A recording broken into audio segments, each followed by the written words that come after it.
I'm going to do a small care guide about one of my favourite tarantulas.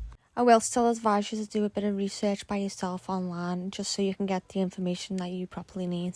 So the species is actually called the giant white-knee or the Brazilian giant white-knee. It originates from Brazil and it's also a terrestrial species of tarantula. Now terrestrial just means that it spends most of its time on the ground, but it also does like to dig, especially when it's a sling, and then as it goes up in like stages, juvenile to the adult, then that's when it starts coming out a lot more.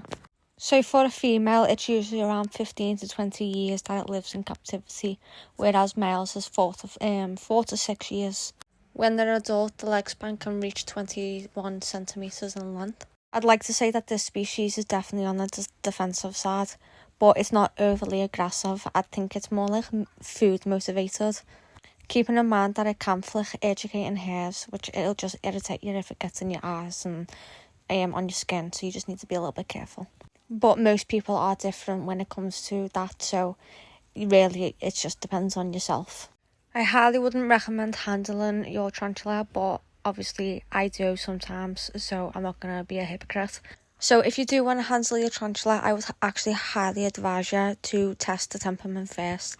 Now in this video here, this is how you do it, or you can do it with a piece of grass or some tweezers. But just be careful from the fangs, because obviously you don't want it to harm it. So if you do have a feeding response, then I just personally wouldn't get them out and I'd just leave them alone. This is called a fret pose, and it's just basically meaning it doesn't want to come out.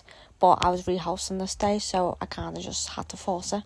So this is entirely your preference. You can actually go for a tub or you can go for a tank, but you're at least recommended to get 45 by 30 by 30 centimetres, and that's minimum for an adult. Now, as you can see, most of ours are kind of slings at this stage, so we've got ours in little plastic tubs that we got from the spider shop in the UK. I feel like you'll know when it needs rehousing, like you'll know that it's a bit too big for what it's in. They do spend most of the time in the burrow when they're a sling, but as they grow older, then they appreciate a lot more space. But more space meaning more floor space. You don't want to be giving them too much height because they can damage themselves if they fall and it can rupture the abdomen. You really don't want that. So we feed ours cricket, waxworms, dubia roaches. We will eventually be feeding them hissing cockroaches, mealworms, Mario worms, calcium worms, basically whatever we can kind of get our hands on, which is perfect because they need a variety. Now always remember to gut load your feeder insects because this is how you're going to keep your tarantula healthy. Now for your tarantulas to grow, they need to molt, which is what this is right now. They pump fluid in through the body and then they'll flip on the back and wiggle the way out of the old exoskeleton. The crazy part to me is that they actually shed the fangs, like the carapace, the abdomen, the legs, literally the stomach part, everything gets crazy. Now this is like a crucial part in keeping tarantulas. They need to be able to molt because that's how they grow up. And if they can't molt, sadly they do tend to pass away. You need to leave them alone for at least 48 hours and that's just to harden up. Like you don't want to be stressing them out while they're in the middle of it, and because it can actually cause problems for the tarantula itself and you don't want that. It's recommended 24 hours for slings, but I always like to leave it just that little bit longer, just to make sure, because I don't want it to damage its fangs when it's not ready. They do tend to molt a lot more frequently when they're a sling, and then as they grow up, like as they're starting to grow older, then that will start to slow down. Now we've actually got 5 slings, so we got them all at the same time and they're all molting at the same time, so it's really nice to be able to see that. I would like to say that it's extremely fun to keep these tarantulas.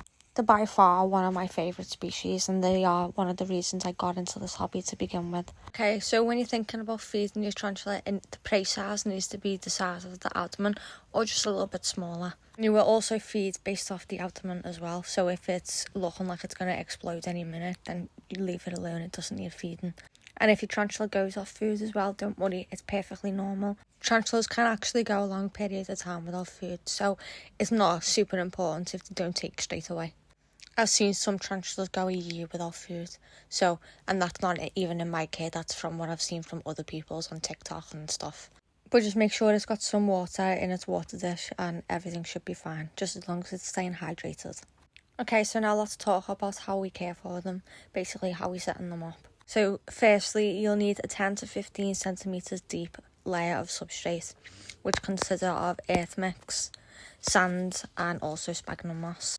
Now the earth mix and the sand is just going to make sure that the burrow stays, and the sphagnum moss is also going to be really good for retaining its humidity inside the tank. You need to keep the substrate slightly moist, but it's not like swampy. You don't want it dripping wet. It's very important to let the top layer of the substrate dry out, whereas the deeper layers of the substrate stay a bit more damp. You really only need to spray every couple of days, depending on how your ventilation is inside the tank. Or if it's a sling, just overfill the water dish. You will have to do it a bit more frequently, say when it's a lot warmer like this, just to ensure they've got that water. But allowing that top layer of substrate to dry out, it actually prevents mold growth. Okay, so their temperature actually needs to be around 20 to 24 degrees Celsius. So room temperature is actually fine for this species, but that again depends on where you live.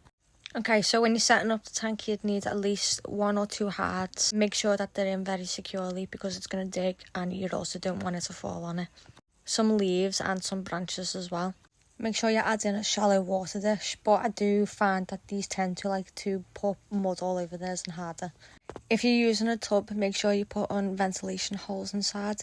This just stops mould, and it also stops stagnant air as well. We do try to keep most of our tarantulas in a bioactive setup. Some tarantulas can actually be very destructive when it comes to plants, and they'll rip them out or they'll web them, and it struggles to grow. So really you need to try and find what plant works best for you and your tarantula. In this video we're using pothos. We also use wonder and dew as well, which grows perfectly. All the leaves add a great benefit for the springtail, and so does the moss, and then so do the branches. You can also add in a bit of white wood as well if you want to be extra nice. We did used to put isopods in there, but we found that they tend to eat them. So we've left the isopods out, and now we just use springtails for all of our tarantulas. Depending on how big the tank is, because the salmon pink and also the Goliath have got isopods. This species is great for a beginner because of its care, but if you're a little bit on the scared side of its defensiveness, don't worry, it's okay. It literally took me 2 hours to re-house one of my very first white knees, so I completely understand. You just gotta be calm and be patient, and it will eventually move. If you feel safer, you can do it in a bathtub. You can have an extra person with you, so they have a catch cup and you have a catch cup ready. Or you can also put their old enclosure inside their new enclosure and close the lid, and they'll eventually want it out and do it by themselves. Make sure that you're doing it on the floor, because you don't want it to fall off and you don't want it to rupture itself. That also goes for when you're handling it.